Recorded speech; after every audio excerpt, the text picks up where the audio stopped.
ભગવાનના ખરા ભક્તને બે જ બાબતની સૌથી વધુ ચિંતા હોય છે. એક, ભગવાનને ન ગમે એવા અંતરશત્રુઓ આપણને પીડા કરતા હોય. મારા ભગવાનને આ કાળા મોઢાળો કામ ગમતો નથી અને મને કામ છોડતો નથી.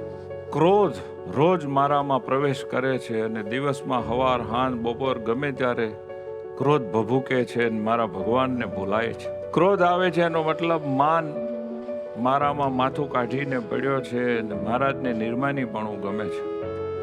હે પ્રભુ, તમને ન ગમે એવો માન, મત્સર, ઈર્ષા, ક્રોધ, કામ, લોભ, સ્વાદ, સ્નેહ આ બધા દોષો મને પીડે છે.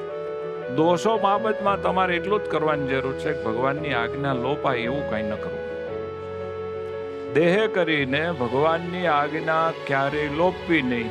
મને કરીને મહારાજની મૂર્તિનું ધ્યાન ધર્યા કરવું, તો બાકીનું કામ બધું ભગવાન કરે છે.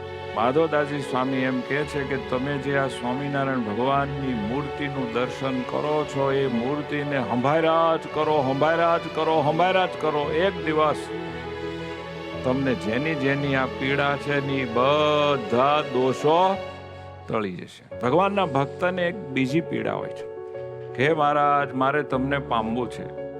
હવે જન્મ મરણમાં જવું નથી, આને આ જન્મે તમારા ધામમાં આવીને કાયમ માટે ત્યાં જામવું છે. મહારાજ, મારો મોક્ષ કરજો. હે પ્રભુ, મને તમારા ધામમાં તમારી સેવા આપજો.